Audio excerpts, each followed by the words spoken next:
What if I told you that you could steal an hour from your boss, slip it into your pocket, and use it to finally finish that Netflix series you've been pretending to watch?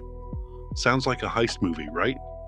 Well, the truth is, we're all already time thieves, just not the glamorous kind with masks and getaway cars. We're constantly borrowing, lending, losing, and sometimes even pretending we have more of it than we actually do. So today, on What Is, we're going to unravel the slippery, stretchy, mind-bending concept that governs our lives, our jokes, and our existential crises. Time. We're about to take a quantum leap through physics, philosophy, psychology, and a few laugh-out-loud moments that prove even the universe has a sense of humor. The everyday experience of time. Let's start where we all live, the mundane. You wake up, glance at your phone, and see that it's 7:03 a.m. You sigh, hit snooze, and somehow convince yourself that those 9 extra minutes are a gift from the time fairy. In reality, you're just delaying the inevitable march of the second hand, a march that, according to your alarm clock, is indifferent to your desire for more sleep. This daily tug-of-war between intention and illusion is a perfect microcosm of how we experience time. As a flowing river, we can sometimes paddle against it, but never truly stop. Measuring time. From sundials to atomic clocks. Humanity's obsession with quantifying that river led to some pretty inventive tools. Ancient Egyptians tracked the sun's shadow with obelisks, turning sunlight into a rudimentary clock. The Greeks later refined this with water clocks, or clepsydry, which measured time by the steady drip of liquid, because nothing says precise like watching water slowly escape a pot. Fast forward to the Middle Ages, and mechanical clocks began to appear in town squares, their gargoyles keeping watch over the ticking hours like stone-cold bureaucrats. Today we've traded those gritty contraptions for atomic clocks, which measure time based on the consistent frequency of cesium-133 atoms transitioning between energy states. If you could hear the tick of an atomic clock, it would sound like a hyperactive metronome set to 9,192,631,770 beats per second, so precise that it would lose less than a second over 100 million years. Imagine trying to be late for a meeting when your watch is that accurate. The only excuse left would be, I got caught in a quantum fluctuation. Physics, time as a dimension. Now let's dive into the deep end where physicists treat time not as a flowing river, but as a dimension, much like length, width, and height. In Einstein's theory of relativity, space and time are woven together into a 4-dimensional fabric called spacetime. This means that your movement through space affects how you experience time. The faster you move, the slower time passes for you relative to someone standing still, a phenomenon known as time dilation. If you hopped on a spaceship traveling at 90% the speed of light and took a round trip to a nearby star, you might return to find that only a few years have aged you, while decades have passed on Earth. It's the ultimate, I was only gone for a quick coffee excuse, except the coffee break lasts a lifetime. And if that wasn't mind-bending enough, general relativity tells us that gravity also warps time. Clocks run slower near massive objects, like a black hole, so if you ever find yourself orbiting one, your Instagram selfies would be seriously out of sync with everyone else's feed. The arrow of time. Why we remember the past, not the future. But why does time feel like it only moves forward? Why can't we remember tomorrow's lottery numbers? Physicists call this the arrow of time, and it's largely tied to the concept of entropy, a measure of disorder. The second law of thermodynamics states that in an isolated system, entropy tends to increase over time. In plain English, things get messier unless you put energy into keeping them tidy. Think of a freshly made bed. Left alone, it will inevitably become rumpled as sheets shift, pillows slide, and perhaps a mischievous cat decides to nap in the middle. The disordered state, rumpled bed, is far more probable than the neat one, so the system naturally drifts toward higher entropy. This statistical tendency gives time its direction. We perceive the past as more ordered and the future as more chaotic. In a universe where entropy were decreasing, we'd have memories of the future and anticipate the past. Imagine showing up to work yesterday because you remembered tomorrow's meeting. Philosophical takes, presentism versus eternalism. Physics gives us the equations, but philosophy asks, what does it mean? Two major camps dominate the debate. Presentists argue that only the present moment is real. The past is gone, the future hasn't happened yet. Eternalists, on the other hand, see past, present, and future as equally real points in the space-time block, like frames in a film reel. To an eternalist, your birth, your graduation, and your retirement all exist simultaneously. We just happen to be conscious of the slice we're currently inhabiting. If you've ever felt déjà vu, the eerie sense that you've lived a moment before, you might flirt with the idea that time is more like a looping ribbon than a straight line.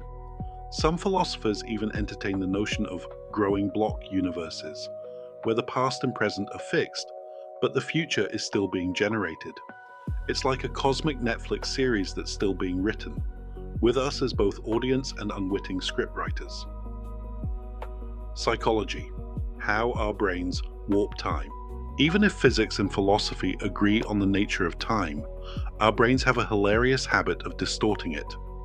Ever noticed how a boring lecture seems to last an eternity, while a fun night out flies by in what feels like minutes? This isn't just your imagination, it's a well-documented psychological effect. Our perception of time depends on attention, emotion, and memory load. When you're engaged and stimulated, your brain packs more information into each moment, making it feel longer in retrospect. Conversely, when you're bored, fewer novel stimuli are processed, and time seems to drag. Stress and fear can also stretch time. Think of the classic "time slows down during a car accident" sensation.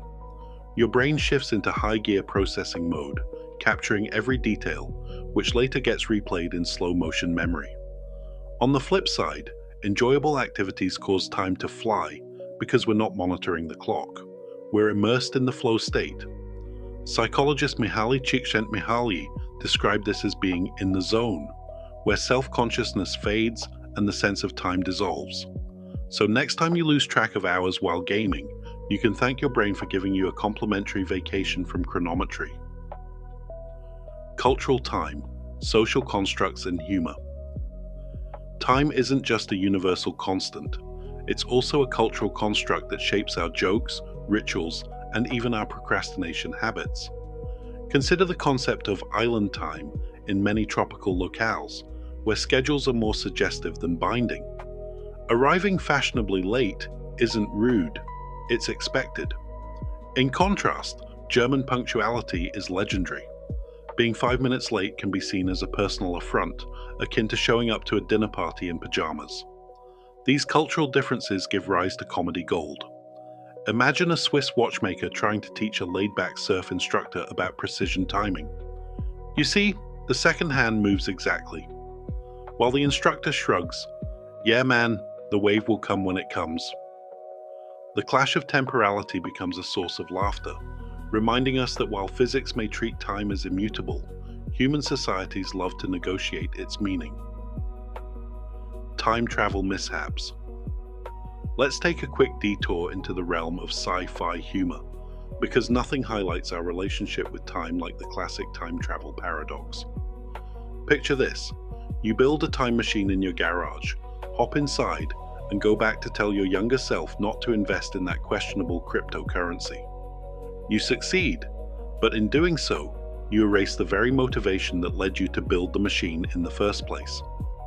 Poof, you disappear, leaving only a confused younger you, wondering why there's a half-eaten sandwich on the workbench and a lingering smell of ozone. Or consider the bootstrap paradox, where you give Beethoven a copy of his own symphonies, which he then publishes, becoming famous, except the symphonies never had an original creator. It's a cosmic version of the chicken and egg problem, wrapped in a bow of bureaucratic paperwork. Please fill out Form T7 for temporal anomaly clearance. These thought experiments aren't just fodder for nerdy debates. They reveal how deeply ingrained our causal intuition is, and how delightfully wrong it can be when we mess with the timeline. If you're finding this journey through time as fascinating as a cat watching a laser pointer, smash that like button, subscribe to the channel, and ring the notification bell so you never miss an episode of What Is. Your support helps us keep digging into the weird, wonderful, and downright hilarious mysteries of the universe. And hey, drop a comment below with your favorite time-related joke or a moment when time felt totally wonky for you. We love hearing your stories. The quantum quirk. Time at the smallest scales. Now let's zoom down to the quantum realm, where things get even stranger. At scales smaller than an atom, particles don't have definite positions or times. They exist in probabilities described by wave functions. Some interpretations of quantum mechanics suggest that time might not be fundamental at all. It could emerge from more basic quantum entanglements. In other words, what we experience as the flow of time could be a side effect of how quantum states correlate with each other. Think of it like a massive multiplayer online game. The underlying code doesn't have a built-in clock. Instead, the perception of time arises from the order in which events are processed and displayed to players. If quantum gravity theories like loop quantum gravity or string theory are correct, the smooth spacetime we see at large scales might be a mosaic of discrete, quantized chunks, like a pixelated image that looks continuous until you zoom in really close. In that picture, time would be less a river and more a series of tick-tock frames, each one a tiny update of the universe's state. Time and technology, from mechanical watches to smartphones. Our relationship with time has also been transformed by technology.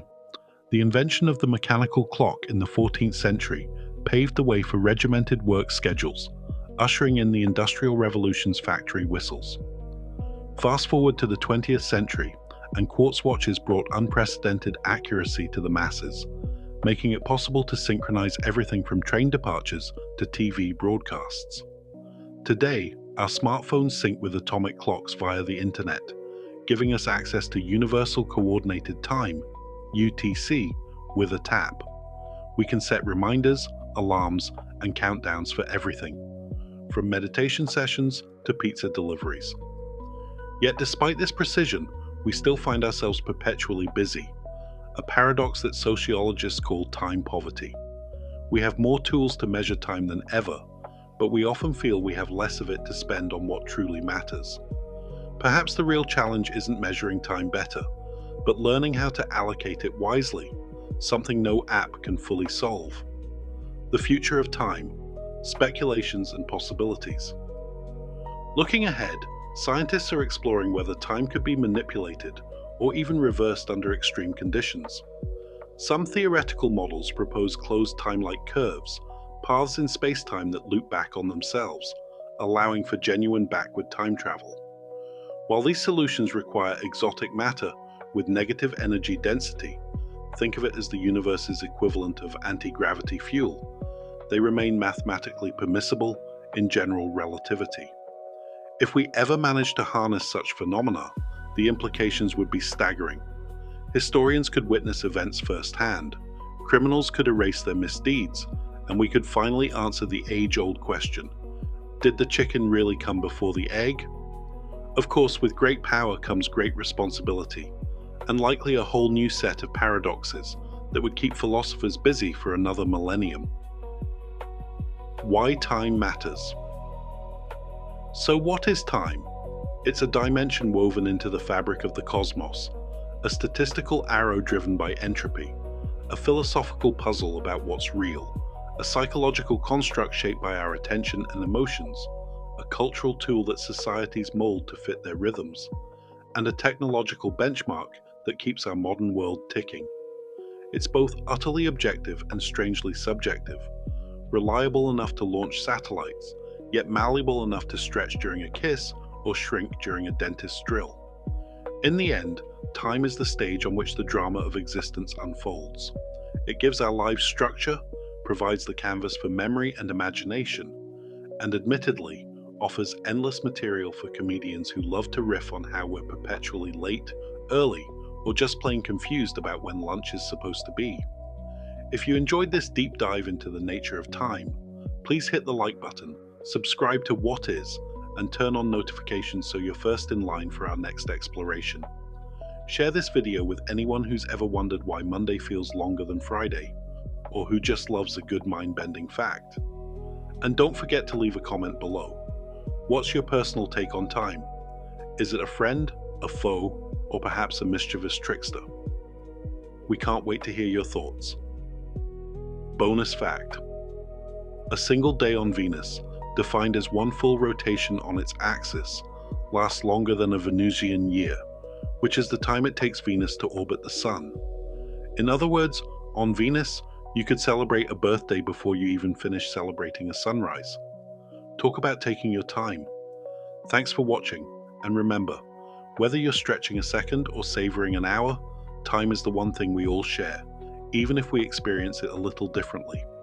Stay curious, keep questioning, and until next time, keep asking, what is?